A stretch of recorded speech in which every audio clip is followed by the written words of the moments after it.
is a special presentation of HBO Sports, celebrating 20 years of World Championship Boxing.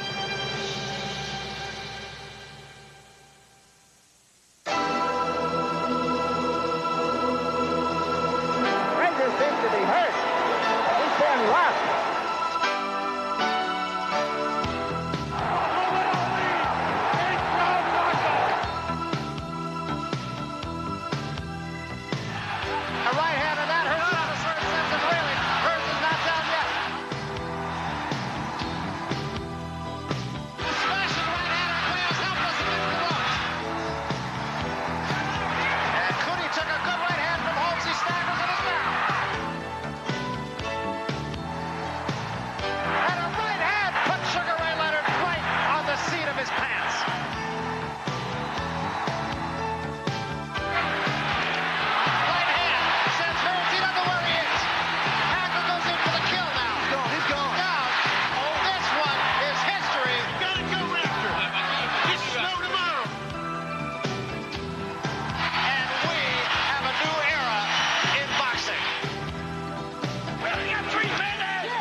He was once a champion, and he wants to be one again. He was once a contender, and wants to be one again.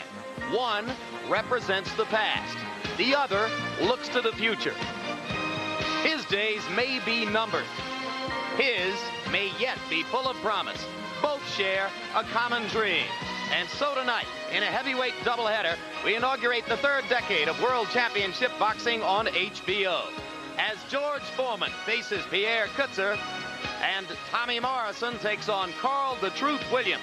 It has been snowing outside for 3 consecutive days in Reno, but a capacity crowd has made its way in here tonight for this heavyweight doubleheader. So we bring you live to the Reno Sparks Convention Center in Reno, Nevada, where HBO's World Championship Boxing is renewed yet again. And hello again, everybody. I'm Jim Lampley. We begin the second 20 years of HBO's World Championship Boxing just the way we began the first 2 decades, focusing on George Foreman's punching power. You might not have thought that was possible 9 months ago when Big George was locked in a titanic struggle with Alex Stewart in Las Vegas, a fight that I watched in considerable discomfort and in the company, as always, of HBO boxing analyst Larry Merchant. Larry, let's go back to that April night when George was battered, bloodied, bruised, emerged with a majority decision, but with a little less respect than before. Did you at that point think you would ever see him in the ring again?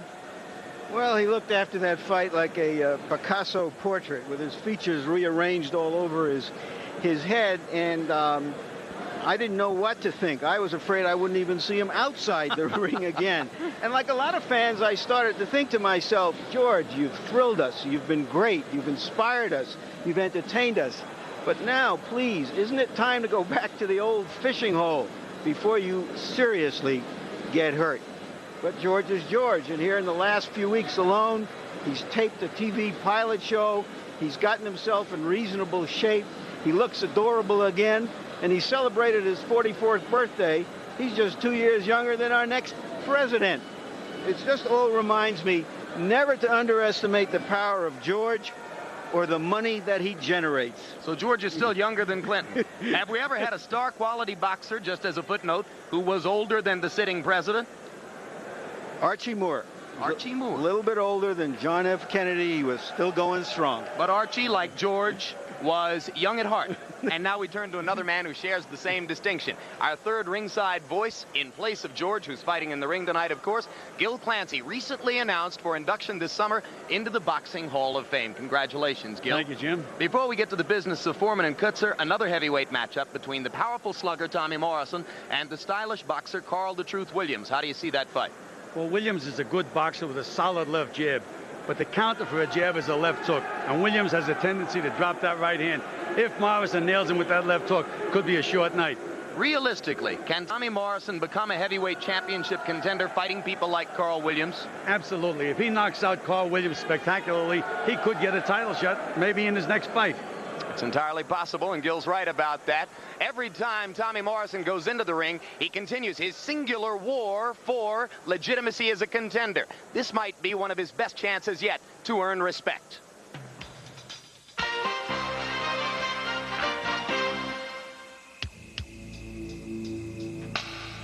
Tommy Morrison was in large part a publicity effort before he was a fighter. Tommy Morrison has to get over what happened to him in the Ray Mercer fight. I mean, it proved that he got the big build-up and fell flat on his face. What if we wrote the Tommy Morrison biography? Some would be tempted to call it a work of fiction. This story of John Wayne's alleged grandnephew, a young, unproven heavyweight who has yet to climb his own mountain of height. I was an unknown young fighter who'd somehow been placed in some very unfamiliar waters. I get so much attention as a heavyweight fighter, and a lot of it because I'm a white guy, you know, but I can't help that. You know me from Rocky V. In real life, I'm Tommy the Duke Morrison, a heavyweight with 24 knockouts, and I'm going to the top. We first knew him as the fictional Tommy Gunn. Heart and fire, heart and fire. Okay, now you do it. Remember, I'm like this angel sitting on your shoulder, okay? I ain't gonna let nothing happen to you, okay? Go, got it. So at that magic moment in his lifetime, as an actor, he was a great fighter, and as a fighter, he was a great actor. Anxious to make up for time lost while filming Rocky V, Morrison buried himself in boxing. He fought 19 times in 1989, and after compiling a 24-0 record, clobbering his way through ordinary opposition, it was time for a true test. This is a chance that I've dreamed about for a very long time. And I have and will continue to prepare myself accordingly. On August 9th will be the night of truth for Tommy Morrison. The painful truth emerged in Atlantic City. Your levels.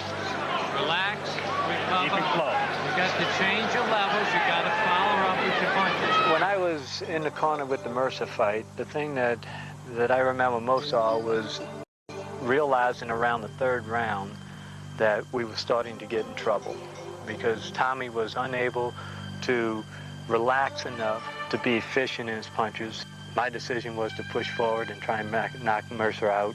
Obviously, it was the wrong decision. And now Morrison, pummeled by merciless Ray Mercer, Morrison was exposed. He lacked poise. He lacked stamina. He was without a credible defense. And that is it. We were coming up. We're undefeated. A lot of high expectations of myself. We take some of the blame for what happened in that particular fight. We tried to get some tougher competition building up to that fight so that we would have that late round experience, but it didn't happen. Tommy Morrison, because he's a Caucasian heavyweight, and there have been so many lousy white heavyweights in recent years, so many great white dopes, if you will, Tommy Morrison has to prove a little bit more than, say, the average black or Hispanic heavyweight. Pre-Mercer, Tommy was perhaps the most difficult athlete I've ever coached. After the Mercer bout, I think he found out that maybe he didn't have all the answers, and he's been a very coachable athlete. And last June against Joe Hipp, Morrison had his right hand and jaw broken in the second round. In the ninth, he won the fight on guts. This was fact, not fiction. I know of 3 instances that fighters had their jaw broken and miraculously finished, but all lost. He won. He knocked out Joe Hipp. Tommy Morrison turned 24 here a few weeks ago at a military base in remote southern Arizona, far from the distractions which have stifled his career. I like to look at things as, okay, I'm going away and I'm sacrificing. I'm staying away from everybody. I'm staying away from girls. I'm staying away from the foods that I like to eat. All of these sacrifices, and that makes me a much meaner person in return. If I get up an hour earlier than Carl Williams is getting up, and I'm out there and I run a mile farther, then that's my edge. You know, I'm doing it because he's not. I think Tommy Morrison's career is still being written. Whether it's fiction or nonfiction, we're going to have to wait and see, but it's still going to take a while. The galleys still need to be edited, I think. Perhaps now, as the additional chapters of the Tommy Morrison story are written, this work in progress will change, losing once and for all the flavor of fiction or the hard edge of fact. And as we bring you back live to ringside at the Reno Sparks Convention Center, we await the entrance into the ring of Tommy the Duke Morrison, and there he is. Just recently turned 24 years old. He's had 35 professional fights and has won 34 of them. Like so many in the sport, Morrison is more defined in the public mind by his one loss, the 5th round knockout at the hands of Mercer, than by his 34 victories and 30 knockouts. I guess people are wondering whether he's just the Vanilla Ice of the heavyweight division. A rapper, but not really a fighter. Well, he has certainly been rapped by many in the boxing press.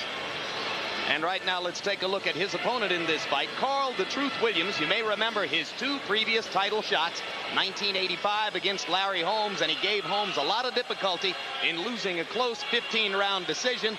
And, of course, 1989 against Mike Tyson, when he was knocked out in 1 minute and 31 seconds. Over the years, Carl Williams has been plagued by inactivity, an average of fewer than 3 fights per year, as he has reached already 33 years of age. Tail of the tape, 225, the number for Williams. And, Gil, you say that's his most effective weight. Absolutely. In previous fights, he's been up to 234, 235. Just wasn't himself. This is his best weight. And you see the reach advantage for Williams. He will try to keep Morrison at the end of his long, flicking left jab. Punch stat numbers, Larry. Let's take a look at, see how often he throws that jab. Around 18 times in his last couple of fights. He used to throw it twice that often. But in the hard punch division, it's Morrison, and Morrison's best punch is a vicious left hook. He is a natural puncher. And here you see Williams getting knocked out first by Mike Weaver with a left hook, and then by another Mike Tyson. And you'll see why. Look where he keeps his right hand. Look where his right hand is. It looks like he's about to sweep the floor. And you know, Larry, not only he drops his right hand when he jabs, he drops it before he throws it. And his right uppercut is one of his best punches, which leaves him very vulnerable to a left hook. Indeed, he has Harold redefined the art of Letterman, holding give us the right the hand rules low. tonight. Tommy Morrison and Carl Williams will box tonight using the rules of the Nevada State Athletic Commission. 10 rounds, 3 judges scoring the fight. 3 knockdown rule is in effect. If a cut is caused by an accidental headbutt and the cut causes the fight to be stopped, we go to the scorecards after 3 rounds have been completed. You can be saved by the bell in the last round only, and only the referee can stop the fight. Jim? Right now, let's go up to ring announcer Michael Buffer for the pre-fight introductions. Ladies and gentlemen, good evening and welcome to the biggest little city in the world, Reno, Nevada, where tonight Bob Arum's Top Rank Incorporated, along with the undefeated king of beers, Budweiser, in association with the Reno Sparks Convention and Visitors Authority, present professional boxing in the heavyweight division for your entertainment. This first bout, the 3 judges assigned by the state of Nevada, scoring the bout on a 10-point must system. The judges are Bill Graham, Herb Santos, and Bert Clements. And when the bell rings, the man in charge of the action, Reno, Nevada's own referee Mills Lane. And now, ladies and gentlemen, Man your battle stations, 10 rounds of boxing in the heavyweight division. Introducing first, fighting out of the blue corner, wearing the white trunks with red trim, weighing in at an even 225 pounds. He comes to us tonight from White Plains, New York, and brings an excellent professional record of 26 victories, 20 by KO. Against 5 defeats, he has won no decision. He's one of the top-ranked and well-known heavyweights in the world today. Ladies and gentlemen, Carl the Truth Williams.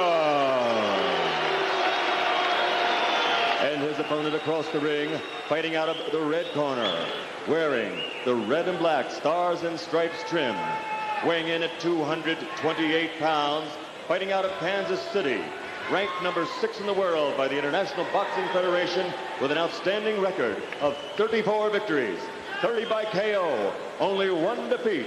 Ladies and gentlemen, presenting Tommy the Duke Morrison.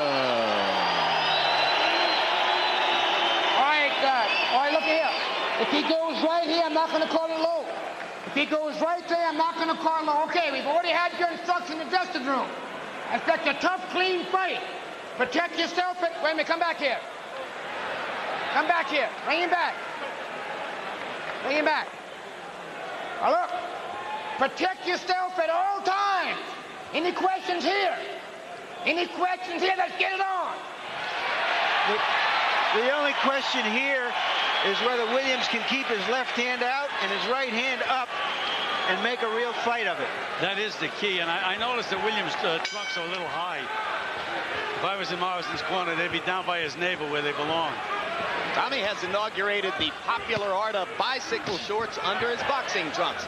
We've seen it in basketball and a variety of other sports. Now here it is in boxing. Who will be next? Meanwhile, Carl the Truth acknowledges that this is his last chance for boxing credibility. He says that he has trained more for this than for any other fight since the Tyson debacle. He's essentially been in the gym since November 4. Well, again, his weight is 225, which is his most effective weight. Morrison attacking, not landing solidly yet. And hitting on the break with the right hand, and Mills Lane says, don't do that again. And there's the left hook, and down goes Carl Williams. As advertised. Just can't keep that right hand up. That was a chopping left hook, which is unusual. He came over the top with it. And that wasn't even the A-quality Morrison left hook. That was what I would call a C left hook, not his A or B even. No, his A is a lightning bolt. The best in the division. Wait. Both of you, knock that shit out. Come on. Just a little bit more than a minute into the bout. Williams has been down once. He doesn't appear to be hurt or even dazed at this point, Gil. No, he is punching back, throwing some good snappy left jabs. But again, every time he jabs, down goes that right hand. Get off that neck. You would think at this age that flaw would have been corrected. Tommy Morrison is a very fast starter. Sometimes you can't teach an old dog new tricks, Larry. He's been doing it so often and so long. Now, if he does throw his right hand, you'll see he drops it before he throws it. Morrison trying to split the guard with the uppercut, comes back with the left hand, and Williams uncharacteristically partially blocks it with the right. There's another left hook flush on the neck, a little bit behind the ear. Williams is throwing some sharp left jabs, though, Jim. If he can get to Morrison with that jab, keep him off balance a little bit. You can't push it. Can't do that.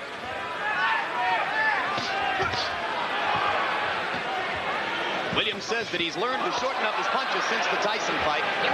Isn't as vulnerable to the power punches as he used to be. Punch out. Two hands are free. Get off that neck. Get off that neck and come on. This is a man who once earned legitimate comparisons, both in style and in ability, to Larry Holmes when Larry was the heavyweight champ.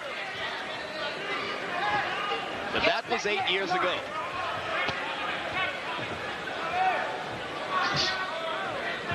One step back. Come on, one step back. Free. Get off that neck. Come on.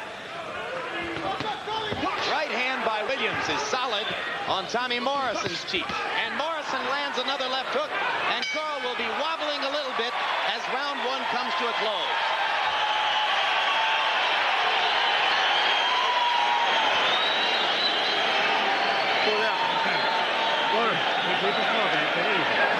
for what? Here for what? Back in focus, right?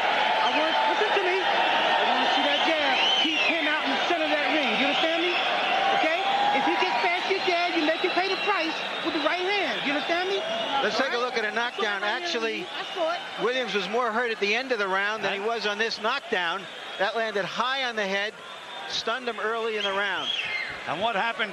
Williams dropped his right hand. There he drops that right hand to throw a right hand. He can't get it back up in time.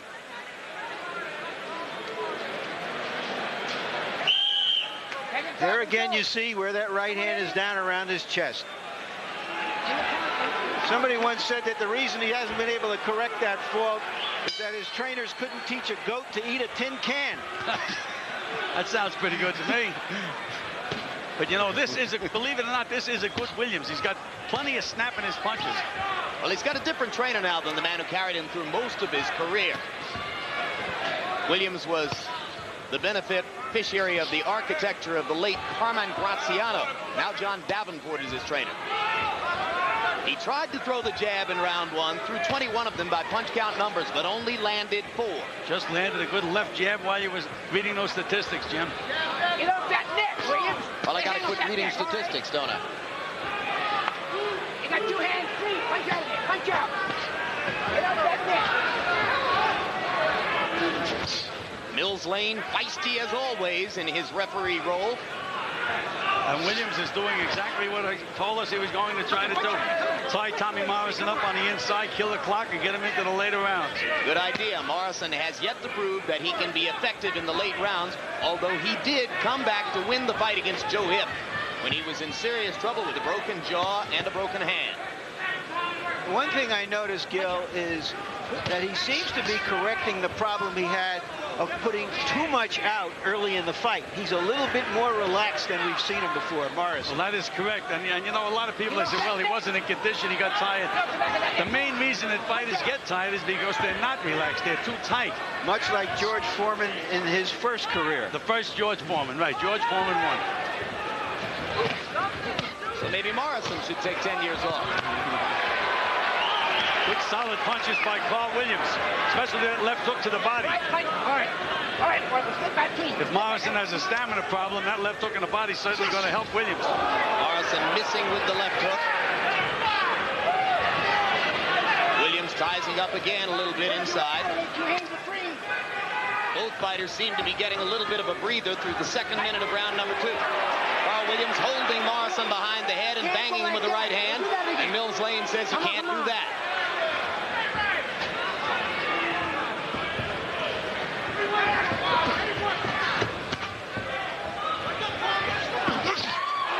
Left hook again by Morrison, backs Williams up. But Carl's a little bit busier in this round than is his opponent. Straight left hand by Morrison.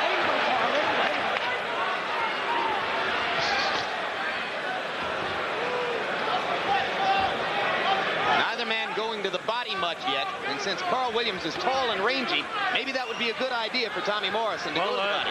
His manager, Bill Caton, told me he thought that would be the most effective punch in this fight, a left hook to the body by Morrison. Well, we haven't seen much of it yet. And we remind you, coming up immediately following Tommy Morrison and Carl "The Truth" Williams, 44-year-old George Foreman against South African Pierre Kutzer. A look at George warming in his dressing room. You got to come in off of your 7. Come in with 7-7-2, 7-7-2, 7-7-5s, 7-7-5-2, okay? You have to make it happen off your... There's the left hand that briefly stunned Williams, but having survived that punch, Williams felt the flow of confidence. He came back at Morrison. Seemed that way to me. Threw some beautiful combinations, good snappy left jab, good right hand. And I think at this moment, all of those people counting on Tommy Morrison to make them a lot of money are a little bit nervous. I would have to say so. Williams is starting to get some confidence. Again, as you say, he's the experienced guy in there. And as he figures the fight, the longer it goes, the better it is for Williams. Left jab by Williams to begin round 3. And I mentioned that Williams was the busier fighter in round 2. By punch stat numbers, he threw 38 punches, only 24 for Morrison. Morrison needs to step up his business a little bit. Williams beginning to keep him away with the jab. And another left hand, and down goes Williams for the second knockdown of the fight. And this time he's hurt a little bit more badly. Well, now let's see what kind of a finisher Tommy Morrison is.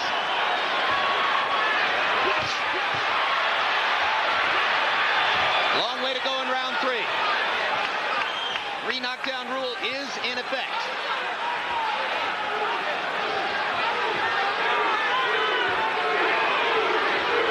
Crowd chanting, Duke, Duke, Duke. Morrison trying to finish with the uppercut, comes back with the left hook. Now Williams with the 1-2. Seems to have regained his senses a little bit. As I say, this is the best Williams probably in the last 2 years. Great right hand by Morrison. Get off that there. Get off that there. Come on. And believe me, this is not a stiff that Morrison is unloading on. Williams is in condition and fighting well. Well, what a confidence builder it would be for Tommy to be able to finish with the right hand. We always talk about the left hook. Morrison misses with the uppercut, lands the left hook again, but it's just a short chopping hook. Again, we've seen the A hook only once, and that was on the knockdown in this round. Williams coming back with right hands.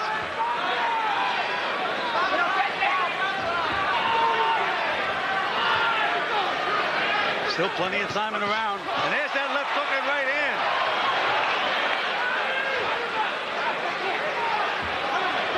Carl Williams showing some resolution here. That time Tommy knocked the mouthpiece out with the left hand. It landed somewhere in the crowd.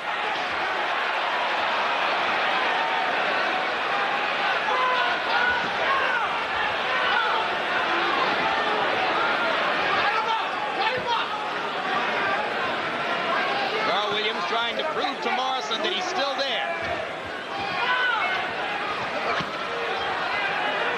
Those weren't power punches by Williams. No, this is a good effort. Right hand by Williams. Morrison answers with the right.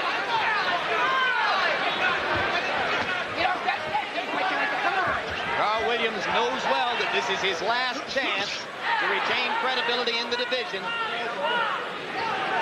Punch free. Both of you got 2 hands free.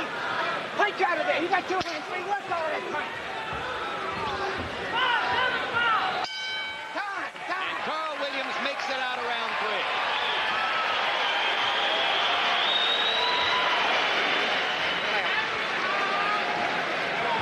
You see where he's wearing down, baby. He's wearing down. You hear me? You hear me? All right, you see you can hit him. You see that, right? He's just a big wide body. You can hit him. He's one-dimensional. He's wide body, okay? And he's got only the left hook, okay? Let's see your jab, son, okay? Stay out in the center of the ring. Stay out in the center of the ring, okay? You're zeroing in now. You're getting there, okay? There's the knockdown, and this was a wonderful punch because it was a short punch. Watch that. It was a straight left hand, and it seemed to hit him in the chin and in the throat, Gil. That's the strength and the power of Tommy Morrison. It wasn't even a hook. It was a left jab is what it was. Yeah, but he caught him on the way in, and it really stunned him and probably hurt him and might have made it difficult for him to breathe momentarily there. In the corner, please. But this is the kind of resistance and the kind of a fight that Morrison needs. That's right. If he comes out of this fight and wins this fight, in my opinion, he certainly is a legitimate heavyweight contender. Carl Williams with a lot of salve on his face as round 4 begins. Both fighters economical with their punches in round 3. Morrison only threw 27, but landed 19, and most were power punches. Williams also landing more than half of his punches against Morrison, who is dispensing with defense in favor of attacking and trying to finish the fight. If I was Carl Williams, I'd start moving side to side. He's moving one way. Makes it much easier for Morrison to nail him. Well, Williams is on target with the jab here, and you saw him mix in the uppercut to good effect. Right hand over the top by Morrison. Wild, it lacked power when it landed. Williams is the more effective puncher so far in this round. And Williams just had that right hand up that time and blocked that left hook.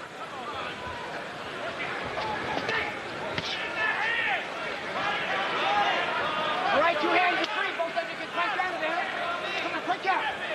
You got. All right, now you're tied up. Now 1 step back. Here we go. Come on.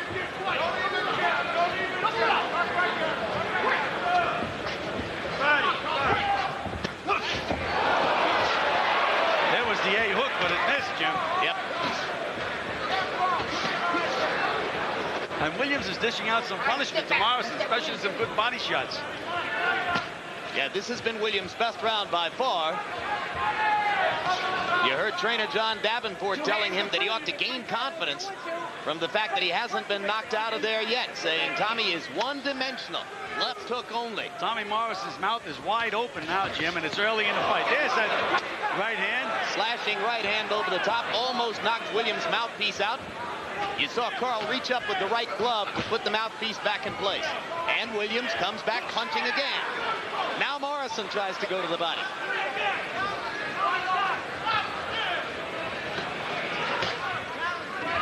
There's the dangerous punch for Williams, throwing a right uppercut from outside. If Morrison nails him with that left hook, when he's throwing that punch, it'll be all over. I'd forget all about that punch if I was Williams. Trading left jabs in the center of the ring. And the 1-2 from Williams. And Carl Williams has controlled the 4th round so far. Williams is talking to him now. That's really a sign of confidence. Oh, there's a thrusting left jab by Morrison that snapped Williams' head back. He's so strong, Morrison. Oh, what a natural punching power. It's a gift. As they say in the business, heavy hands. But right now, Williams has that gift under wraps. Anytime it could come unwrapped, though.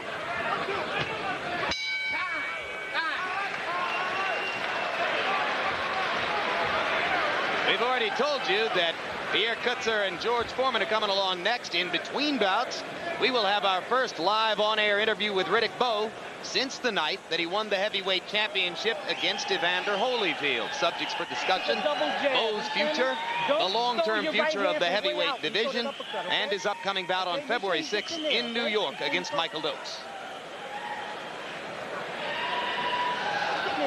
You getting there?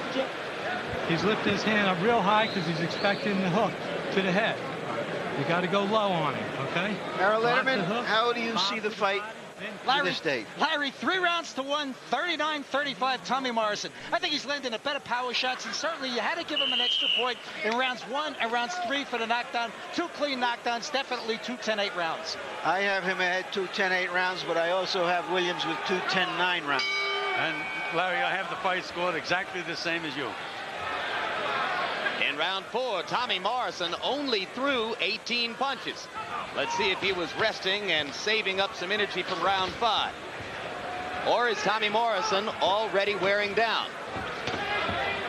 Well, his mouth is open. He seems to be gasping a little bit for breath. That's usually the first sign. There seems to be a chance here for Carl Williams to seize a kind of momentum which might prey on Tommy Morrison's confidence. Step back, team. Here we go. Come on. Well, one good solid left hook by Morrison can change everything, but up to this moment, it's Williams is using his experience and his superior boxing ability, in my opinion, control the last round, and he's doing a pretty good job so far this round. That's right. His experience is showing, isn't it, Gil? Yes, it is. He knows how to tie Morrison up. He knows enough to walk him around and kill the clock. Hey, you can see Carl inside just moving those legs, walking him a little bit. But again, Williams is standing very, very stationary. I think he should be moving a little more. Good right hand by Williams, and down goes Morrison. Sudden shift in momentum. 6, 7, 8, 9. And now suddenly, it is Tommy Morrison's future as a heavyweight contender that's on the line. Morrison lands a left hook, but Williams pounds away with the right. Second knockdown. One more knockdown, and this fight is over. 3 knockdown rule is in effect. And between that first and second knockdown, Morrison landed a solid left hook. Didn't do anything to Williams.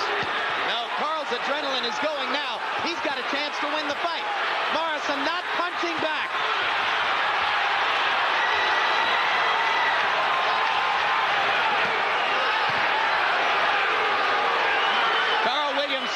changed man since the birth of his 2-year-old daughter, Nyjah. He has an inspiration he never had before. And John Davenport has done some job with Carl Williams. Solid right hand. Morrison stood up to it. He's still got to make it through 43 more seconds. Williams appears to have punched himself out a little bit, Gil. Yes, again, this fight could go up and down, up and down. Well, it's already been up and down 3 times. And Morrison got a little bit of a break as Lane warned Williams for holding behind the head and hitting. That's the second warning. You assume that the next time he loses a point. Left hook hands for Williams. Right hand again. And another left hook. These are solid blows from Carl Williams. Now Morrison lands a right. A storybook round between Tommy Morrison and Carl "The Truth" Williams.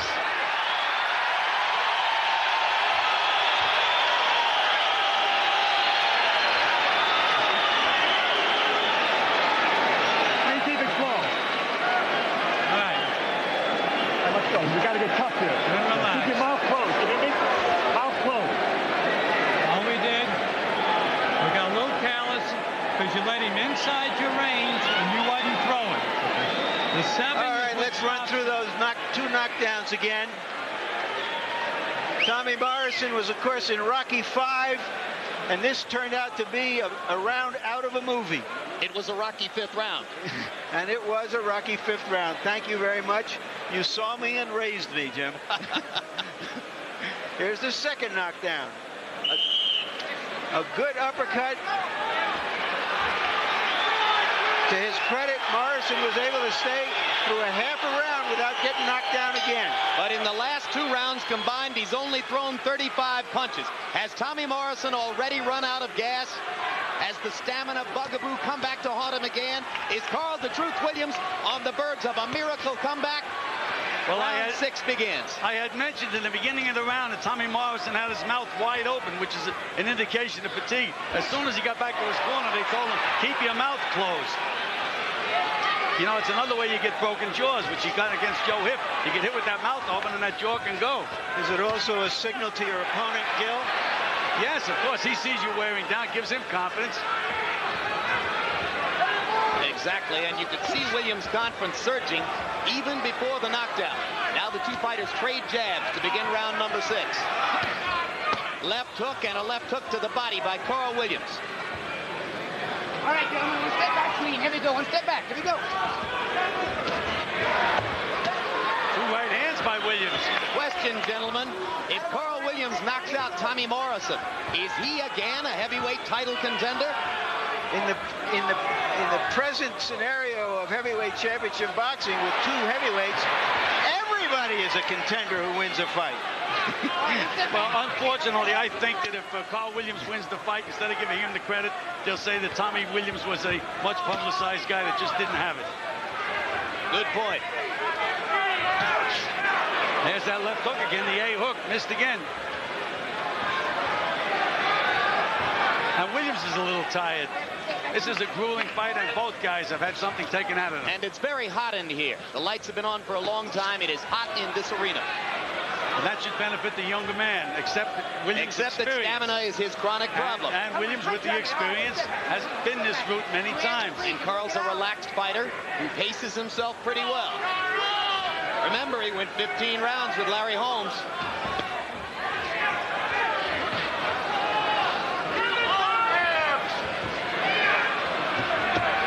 A tactical 6th round. Neither fighter seems willing to commit too much because of the danger of power punches. Well, that surprised me about Morrison because his forte is letting it all hang out. Well, he's trying to learn how to be a boxer, trying to learn how to pace himself. Solid right hand. Carl "The Truth" says no. And Morrison hits him again for good measure. Morrison a little wobbly. Tommy stalking him again. Let's see if he can land a left hook. He tries it and misses. Now it is the right hand, which Williams seems unable to block. That hand, come on. It's also Williams' right hand that put Morrison on the deck. That hand behind the neck.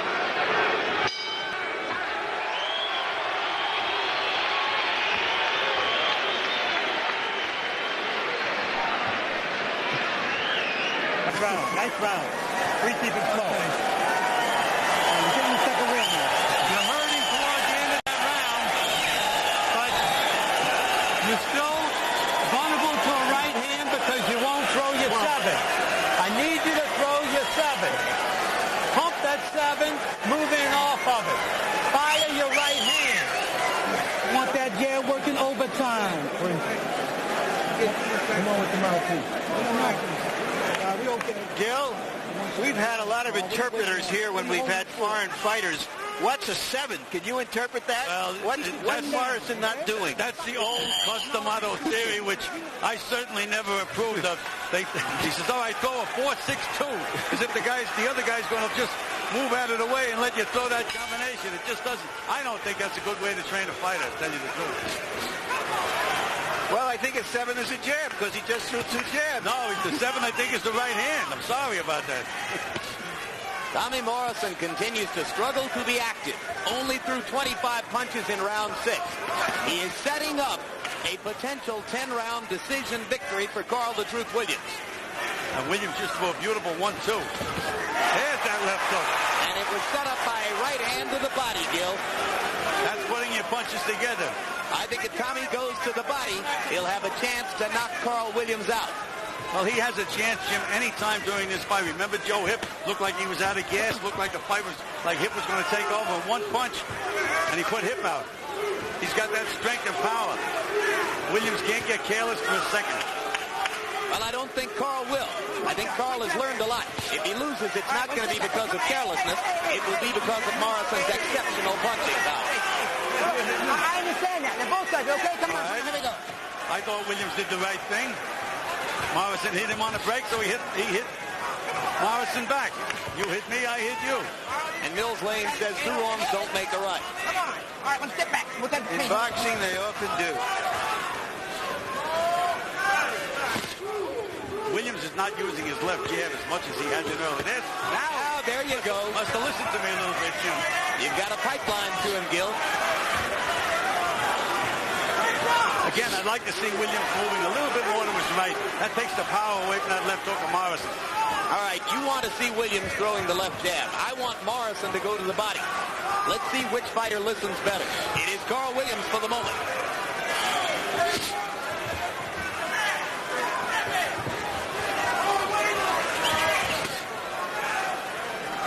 Morrison has so much power. Even his jabs sound like Mike Tyson body punches. Bud. Him up there. Come on. Come on. All right, step back. Here we go. And Morrison wobbles. Morrison is hurt again. Combination punching by Williams. 2 right crosses landed. Morrison a little bit wobbly on his feet, as Gil Clancy pointed out. But Tommy's still looking for an opportunity to throw the left hook. Extending the jab and landing it. Morrison a little bit busier in this round.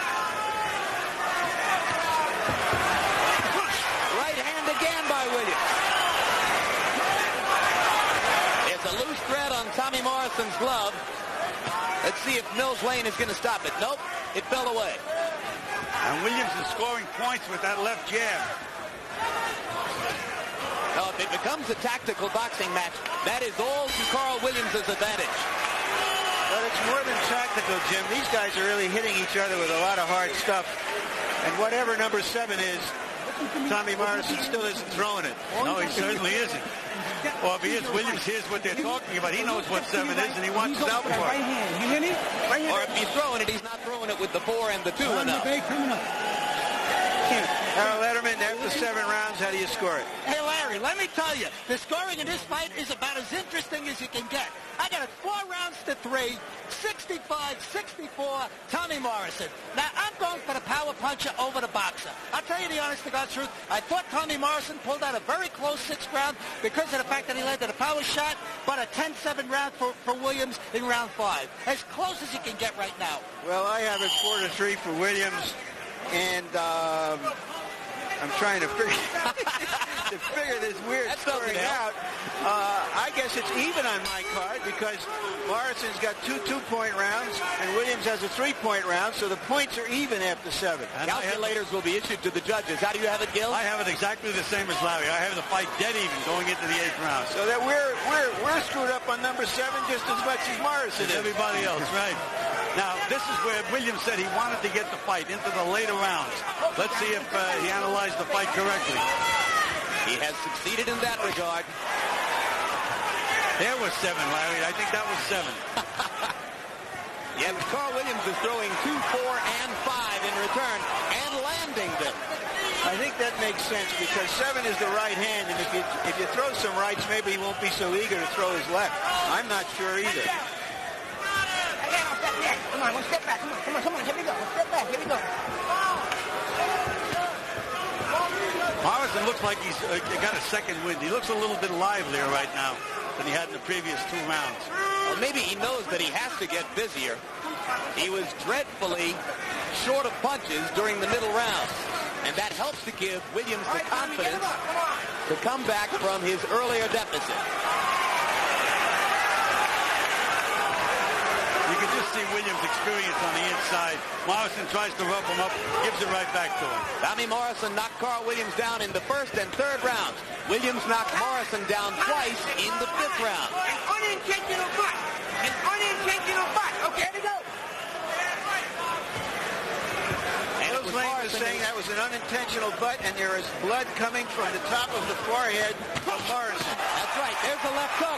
Carl Williams is taking that left hook better and better. And now Carl's a little wobbly. And there's another left hook. And Morrison's got a chance to finish him off. Bang! Morrison with the right hand. He's going to throw the left hook one more time after the break here, and Carl Williams is in trouble. And Williams is looking for the referee to stop the fight. He doesn't know where he is. Williams is already busted up. And Mills Lane has stopped the fight. Another dramatic power punching comeback for Tommy Morrison. He did it against Joe Hip last year. He did it again tonight. And he's, as I said, he's going to be dangerous no matter who he fights, where he fights him. Always has a chance to get you out of there. And the crowd stands and cheers for both fighters. And Carl Williams sits down in Tommy Morrison's corner. He was sending a message to Mills Lane to stop the fight. Mills Lane got it a couple of punches later. Well, he's still a one-dimensional fighter. He is still utterly dependent on the left hook, and it is still the greatest left hook in the heavyweight division. Well, as they used to say a long time ago, he's a one-note fighter, but all Gallikerchi could do was sing. He was a great opera star. He has that dynamism, and the way the fight unfolded, I think, was a big plus to Tommy Morrison. He fought a guy who was ready. He was hurt by the guy. He stayed relaxed, and his conditioning was there. And as Gil noticed coming into that round, it looked like he had his second win. All right, gentlemen, let's take a look at the dramatic climax of this fight in slow motion.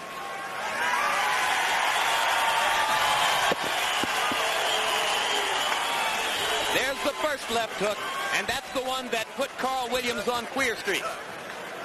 The right uppercut did some damage too, Gil. And look at the strength of Tommy Morrison when he gets inside. Look at that vicious right uppercut and that big left hook again.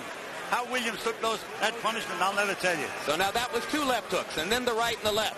And then in a moment, you're going to see Morrison step back and gather himself and get ready to come in and throw one more damaging left hook.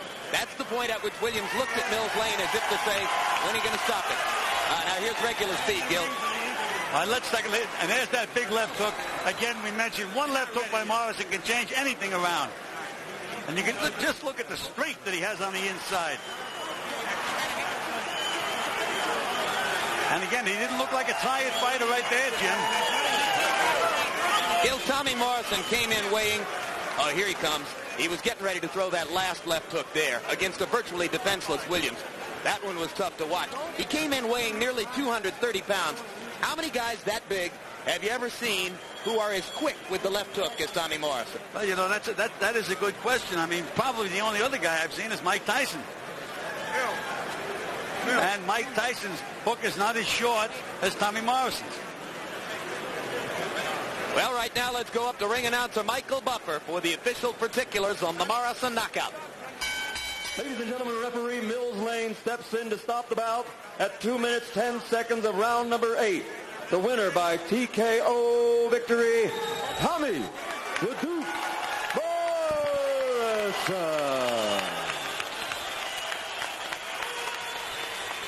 A round of applause, please, for this great performance tonight by Carl the Truth Williams. Let's give him a hand.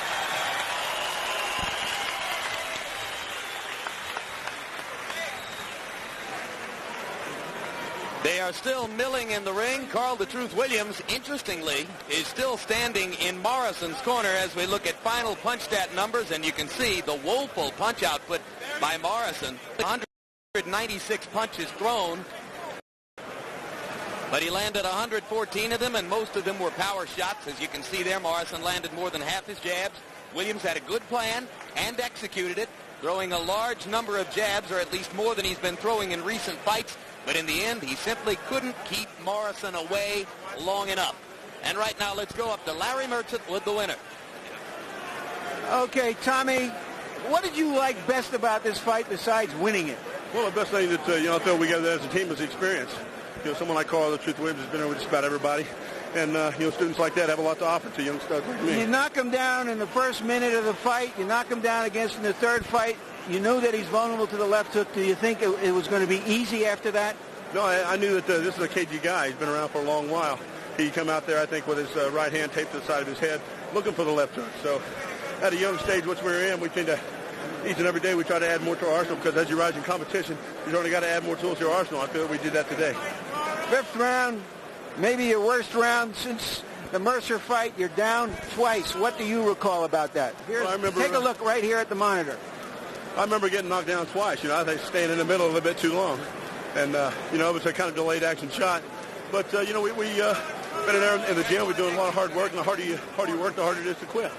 All right, now we're going to take a look at the second knockdown. But did you know that midway through the round that one more knockdown and the fight's over? And I don't focus on things like that. I focus on doing things right, trying to be a little more elusive. Defense is something that's hindered us from the start. A lot of people criticize our defense, but I feel that we are bringing it to a new level in the gym. We feel that we're doing the work in there also. But Carl Williams is an experienced fighter. He has great tools, and we're able to overcome it and come through with a victory. The two things that seemed impressive were, one, that you were more relaxed. Would you agree?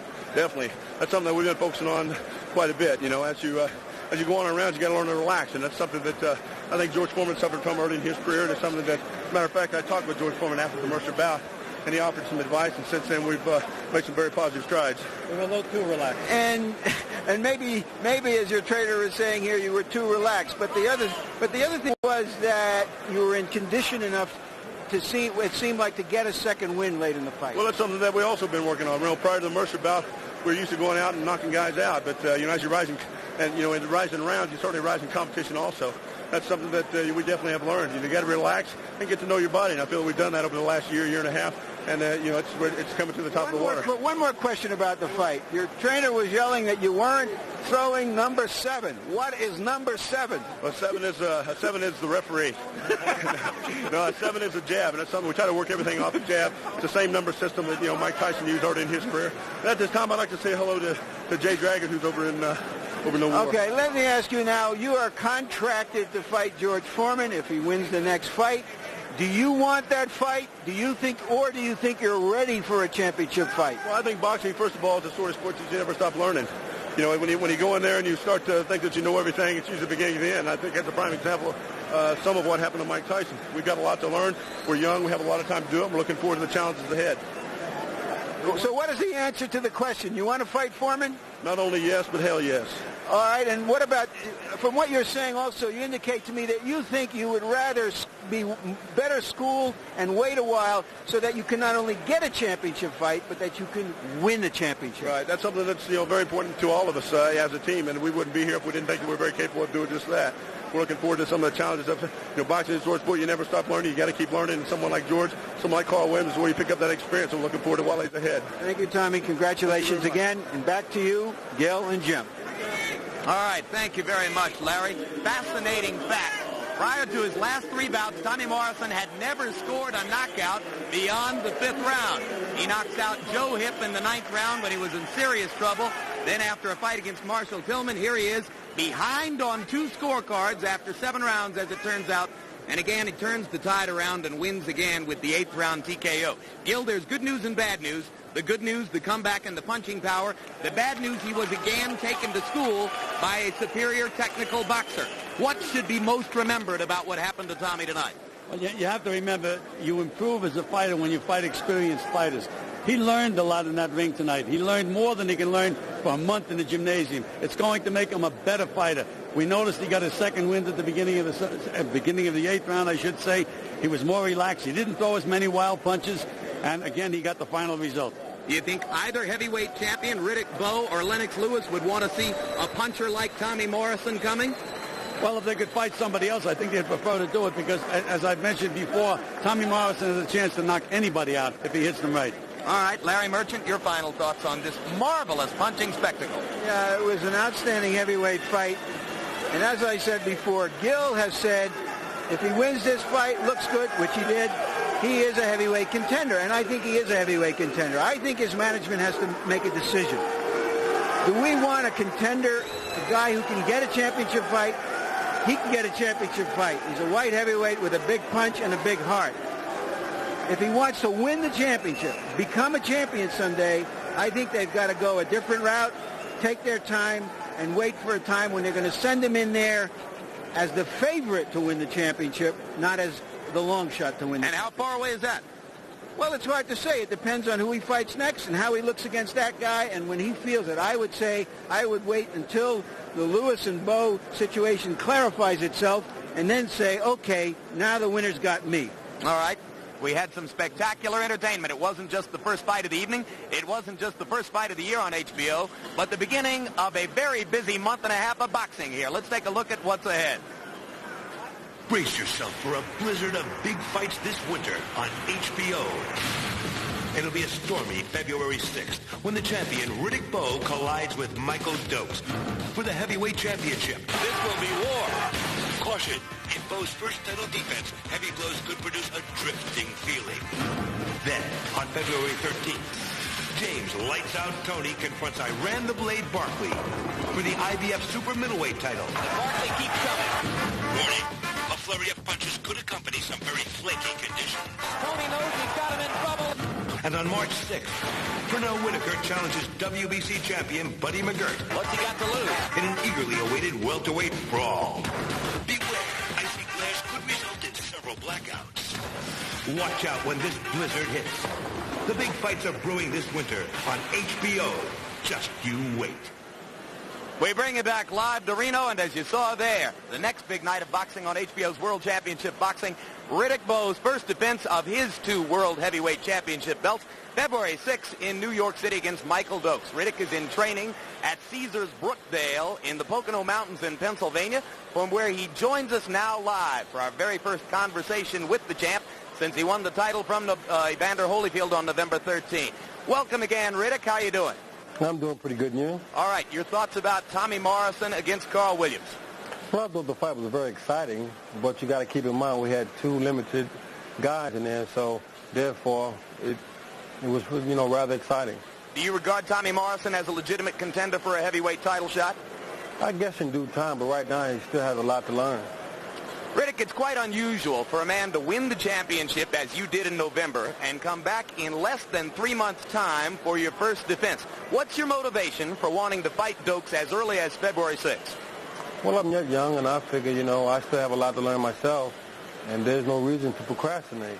So I want to get out there, learn, and prove that I'm the best. Since we last spoke to you, one of the 3 heavyweight championship belts was stripped from you by the WBC because of the absence of an agreement between yourself and Lennox Lewis to go ahead and fight. Any second thoughts about your actions in contributing to the stripping of that belt? No, not at all. And let me correct you. They didn't strip me. I stripped them. All right. A lot of people had thought that your defense would form, and that, of course, is not yet taking place. Do you still see George as a potential heavyweight contender? Well, most definitely. George is big, he can punch, and he's dangerous. So I'm hoping that he can get through this bout get through Tommy Morrison, and then hopefully him and I can bump heads. Getting through the bout is one thing. Looking impressive is another, particularly when a guy is 44 years old and his continued participation is open to question in the minds of many in the public. What, in your view, does George have to do against Kutzer here tonight in order to retain his status as a contender? To win, and to win impressively. I'm hoping that George does go in and look good. I guess the only thing we can do now is just wait. The speculation is that your timetable calls for the Dokes fight in February, possibly a fight against Ray Mercer in May, maybe another opponent from the second half of the top 10 contenders in August, and then possibly the winner of a fight between Foreman and Tommy Morrison before the year ends in November. Does that sound about the way you and your manager, Rock Newman, look at it right now? That sounds pretty correct. And then Rock has said, apparently, to some sources in our business, that you could conceivably be in the ring with Lennox Lewis as early as spring of 1994. Does that sound correct? Well, I'm hoping that that's exactly what happens. Lennox hid behind the WBC, but I hope when that time comes, he'll just stand up and fight me. There might be some in the public who would lose taste for both of you as heavyweight champions if it appears that you're not anxious to get into the ring together within a reasonable period of time. Are you concerned about your public appeal in the case that 12, 15 months go by and you haven't fought him? Not at all. I'm the real heavyweight champion of the world. I beat the man who beat the man who beat the man, which makes me the man. So if anything, Lennox is the one that's ducking and dodging and don't want to fight. What kind of shape are you in right now as you get ready for Dokes? I'm in pretty good shape. You give me another week or so, I should be in fighting shape. And what do you expect from Michael on that night in New York, February 6th? Well, I know Mike probably realizes that this is his last chance, and so Mike always comes to fight, so I'm anticipating that. But I think in the later rounds, I should get him. All right. Thank you very much for your time, Riddick. We're hoping that you can stay on the line with us, and maybe we'll get a chance to talk again after the George Foreman-Pierre Kutzer fight. It'll be my pleasure. All right. Riddick Bowe, the two-belt heavyweight champion, joining us from the Brookdale Caesars in the Poconos. So we have finished the first half of our business for tonight as Tommy Morrison got the 8th round TKO over Carl the Truth Williams. Again, we remind you, we'll be back on Saturday, February 6th to bring you Riddick Bowe against Michael Dokes, 9:30 p.m. Eastern Time, 6:30 p.m. Pacific Time, live here on HBO. But there is still more to come tonight as we get ready now to follow the continuation of the unlikely and unique career of former heavyweight champ George Foreman. It's a